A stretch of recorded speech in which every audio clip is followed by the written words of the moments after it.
Hey guys, and welcome back to Teen Questions with me, Hollow. I have my tea right here, and I'm gonna drink it real quick. Someone asked in the comments, I've not actually made a question, but I just remembered it just now when I was scrolling through and picking questions. They're asking, why don't you drink tea during the episode? You only seem to do it at the start or the end. And that's because when you're speaking and you're sort of using your mouth for something, you can't also consume tea at the same time. It's one of life's true pains, I would say, to not be able to do anything and also consume tea at the same time. True pain. Yeah, so that's why I don't drink during the show, because I'm probably saying a lot of words, and to say words, I'm kind of already using my mouth, you know? So sorry about that. I'll try and drink more tea during the episode to break it up, I guess. I don't know why someone was concerned with that, but they were. So there you go. So let's begin with our first question of the day, shall we? It's from Gary Hillen, and it's a really good question. One that it's quite interesting. It says, "Hey Hollow, question: how many steps are there to video making? Which steps do you enjoy most doing, and what steps take the longest and shortest time to do?" All right, so there are a bunch of stages to making a video, right? So let's begin. I must think of the idea for the video. So let's have something really simple as an idea, okay? All right, it is Monday, and I need a video, and I'm like, oh, okay, let's do a video. How about Hunger Games, because it's Monday and I do Hunger Games on Monday. So there you go. I now have an idea for a video, right? So whatever it is, if it's actually not as simple as that, for like Mapstrav example, you know, that kind of thing. Now that has that has tons of steps, but we'll try and keep it as a broad thing, because like Mapstrav to do takes a lot of pre-thought, during thought, and afterthought to accomplish, basically, because it's a show that takes a lot of time, whereas Hunger Games each week is just nice and fun for me, because I just get to go, let's play some Hunger Games and kill some scrubs, yeah, and then I've done it, yeah, video. That's just how it is. So alright, so let's talk about the steps for the simplest of simple videos, which would be my Hunger Games videos, right?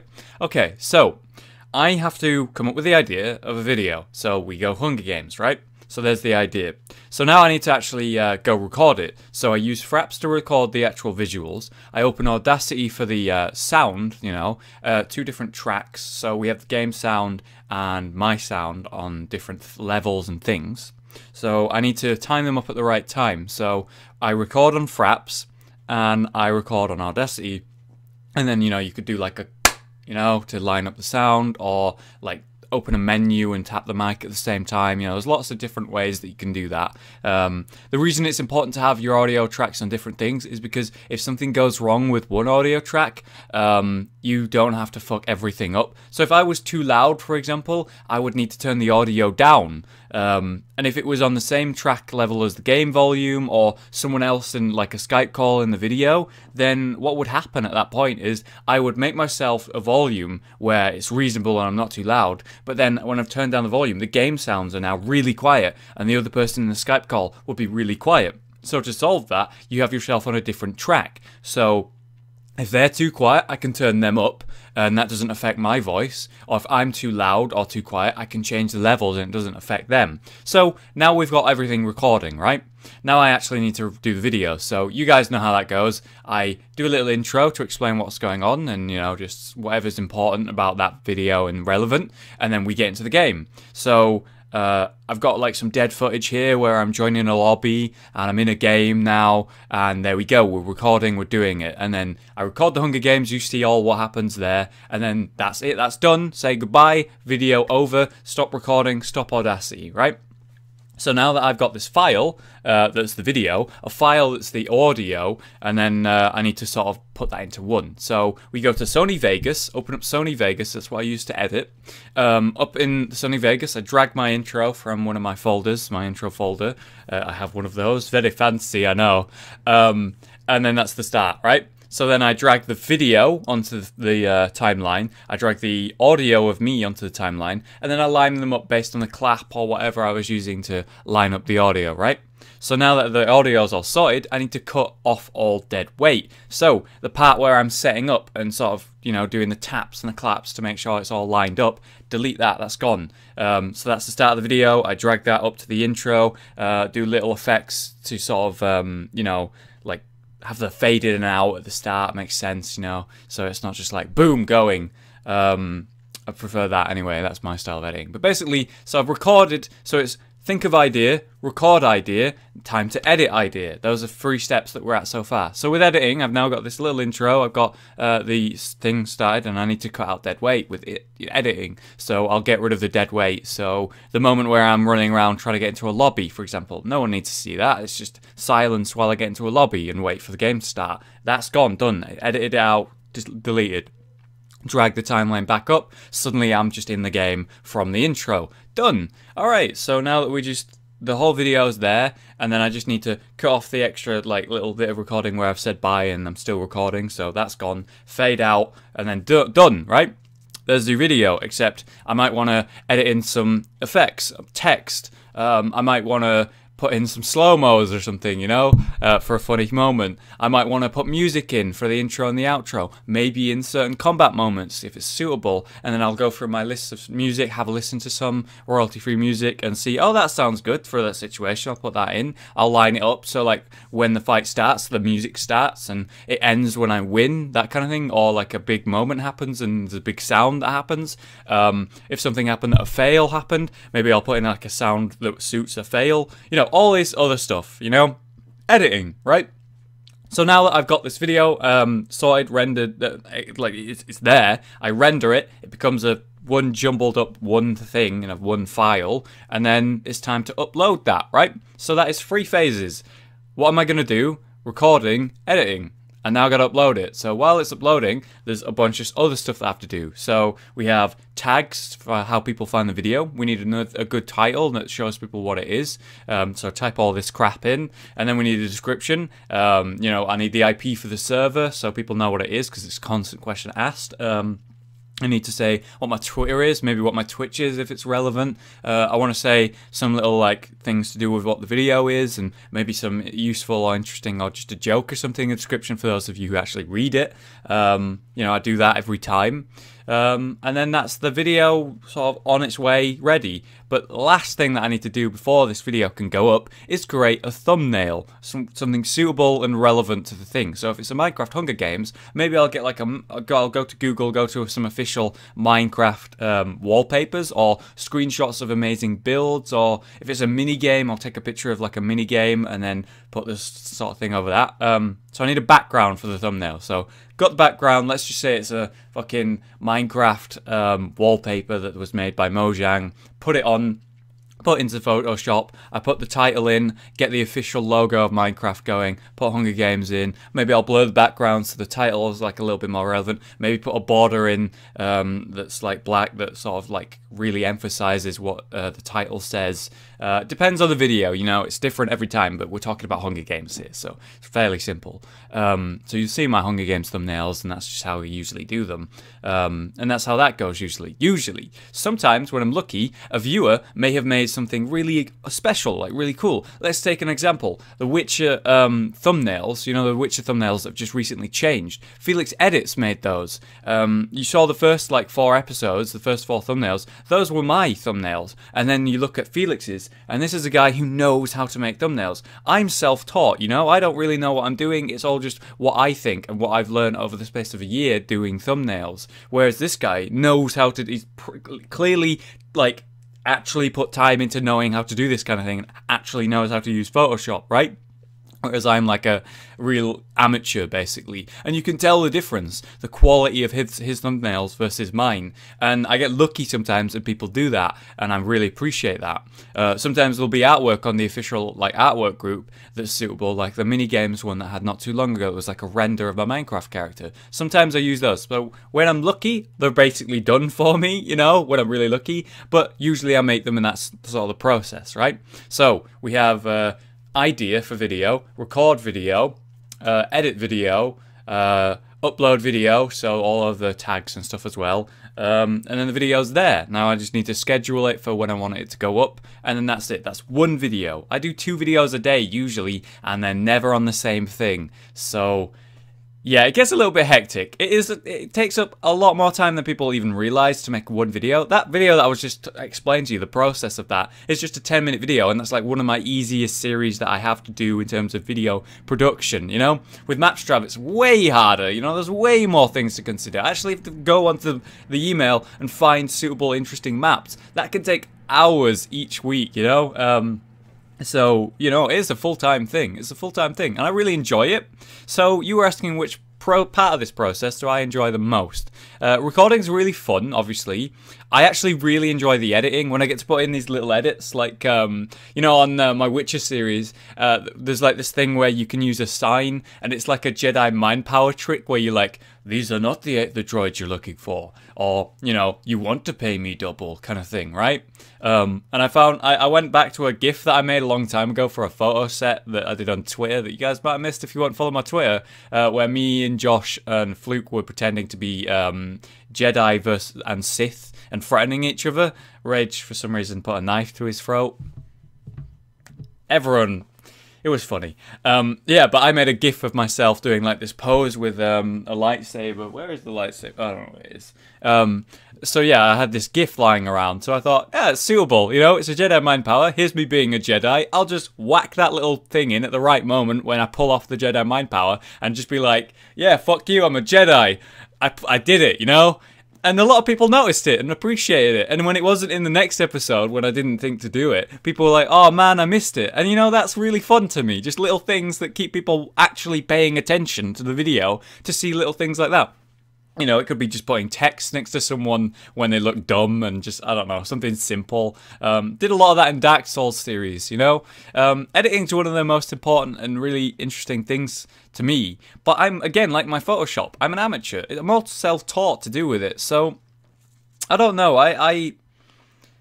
It's all self-taught, so I don't know how good I could be if I actually learned to do it. You know, maybe I took a class. And it's something I'd love to do in the future. Same with Photoshop. I really enjoy that, making thumbnails. But the thing is, I'm not quite as good as I would hope to be. You know, when you compare the Felix Edit thumbnail versus mine with the Witcher series. So I guess the easiest and most interesting part is when you're actually recording the video. But I really get satisfied feelings of making thumbnails and editing, so I don't know, man. That's just my opinion on the whole thing. So I really did go full out on your question there. I talked about that for like 10 minutes or something. Jesus. Sorry I went too long, guys, if you're not interested in that. That's just one question. I should probably blow through the rest now. Jeez. But yeah, I really went in depth there. Great question, Gary. Great question. Soul Spectre Pro says, what is it about anime that keeps you watching? I never really found them interesting and quickly fall out of them. Basically, it's like watching any bad film or book or anything. If you're watching a bad anime, then you're going to get bored. If you're reading a bad book, you're going to get bored. If you're watching a bad film, you're going to get bored. If it's a film you're not interested in, then you're going to get bored. If it's an anime you're not interested in, you're going to get bored. If it's a book that's great that you like, but you're not taking it seriously, so you're not paying any attention, and then you're like, oh, this is boring, even though you basically read 6 lines and went, wait, what did I just read? Oh, it's fine, I'll just keep going. You know, that kind of thing where you're just watching an anime and you're just like, animes are dumb, I don't want to watch this anime is dumb, I don't like it. What just happened in the last 5 minutes? Oh, I don't care, I don't like anime. You know, you got to be careful not to do that, right? There's lots of amazing animes, there's lots of really shit animes. The same way there's lots of good and bad films, good and bad books, right? You just have to pick the good ones. See something that's like high rated, like Death Note, for example, and just go, I'm going to give this a shot, I'm going to watch an episode, and I'm going to give it my full attention. And then you make your opinion, right? So look up high ranking, good, profoundly known good animes and give it a shot, man, and actually pay attention. And if you don't like it after 20 minutes, then that's fine. Maybe you just don't like anime. Maybe you just don't like books. Maybe you just don't like films. Whatever, you know? It's your call, your life, your opinion. But that's the best way to get into them. You might be like throwing yourself off by just going, I don't like animes, so I will not like this anime before I even know what it's about or what happens, you know? So be careful not to do that. Alright, next question comes from Jamie Ross. If you, Rage, Fluke, and Evans channels got really big, like 10 million subs, would you ever move into the same big house or building or shared office like a few big YouTube groups, i.e. like Yogscast, Rooster Teeth, fuck yes. I would love to do that. That's actually my dream. You know, when I watched fucking Yogscast when they had like 3,000 subs, and it wasn't the Yogscast. Well, they were the Yogscast. I said the Yogscast, but it was Blue Cephos. Fuck, he did like WoW tutorials on his guild. They did a lot of cat stuff. I remember watching them messing around in like Eastern Plaguelands on a paladin and a hunter, and they were showing off the new paladin abilities in Cataclysm, like, you know, the new abilities that you unlock at leveling up. I think the max level was like 82 at the time. And yeah, I remember watching that. And then I've seen them grow as a channel and become a group. And Lewis has done a great job of bringing this together, getting editors. They've actually got so big that they have their own building now, and they have offices, and they go in and work and do collabs all the time. And it's like the coolest thing, you know. And I understand a lot of reasons why people want to work for Rooster Teeth, because it's the same thing, right? Same premise, right? I would love to do that, but the only way that's ever going to happen is if you, like you said yourself, we got like 1 million subs each, right? That's probably what it'd take. And I would love that. That is the dream. That would make my life. But I don't know if that's ever going to happen. I'll do my fucking best. I do, but I don't know if that'll ever happen. So thank you for the question. But yes, the answer is yes. But will it ever happen? I don't know, man. I hope so. I hope so. All right, next question comes from Mr. Epic Face. Hollow, if a video game company developer, whatever, asked you to be a voice actor for them, would you? Hell yes. I would love to do voice acting. I have no practice with it. I have no training. I would like to learn, but I am like super amateur hour when it comes to it. I'll just do voices and do my best, but I have no proper control over my voice to do different voices because I've not practiced doing that. I'd probably like to do it. I'd probably enjoy doing it. I don't know whether I'd be any good at it, but it'd be something that I'd love to give a shot, you know? Like, it'd be worth at least trying. So that's my opinion on that. I would like to do that, yeah, but I don't know if it'll ever happen. Alright, next question and final question comes from Andreas the Shadow. And for that person asking, why don't you drink tea during the episode? I'll just drink some tea. Happy now? Anyway, Andreas the Shadow asks, you have planes flying past every 2 seconds. I have trains going past every 2 seconds. It's less of a question, more of a statement. Actually, that's wrong. I have planes going by every 10 to 15 minutes, and between that, every 5 and 10 minutes, I have trains going by. I live right next to a train station, right next to I can see the rails outside right now. Right next to the railway. I see a train and hear a train go by every 5-10 minutes, which interrupts recording, which is great. And then I have a plane going over my head because I can also see just over the hill where the airport is, because I'm quite near to an airport as well. Next to a train station and an airport. Aren't I lucky? I don't know, I find it like kind of soothing, actually, the sounds of civilization. I've grown over the years in the same sort of area and spot, knowing these sounds and hearing these sounds constantly. So it's like, I don't even hear it anymore. And it's just very like therapeutic and calming to me. But when I go to other places, when I go to travel or whatever, I notice it when I'm just hanging out and just reading or whatever in the place that I'm staying. I notice the quiet, right? And I appreciate that. I actually really like that about where I stay, and when I'm not here, I actually get to just notice this silence and appreciate like just the calm silence of things, you know, because it's so different to me because I constantly hear these sounds all the time. So yeah, it's not a bad thing. I kind of quite like it. I've just grown up with that fact, so I get to appreciate the little thing of silence, and you know, some people might not get to do that, and I think it's really cool. So I don't begrudge anything for living where I do and having to hear planes and trains all the time, but yeah, I do like traveling because I don't have to hear it. It's funny. I don't know. But yeah, there you go. That is 10 questions. If you have a question, you would do best to leave it as a comment on this video.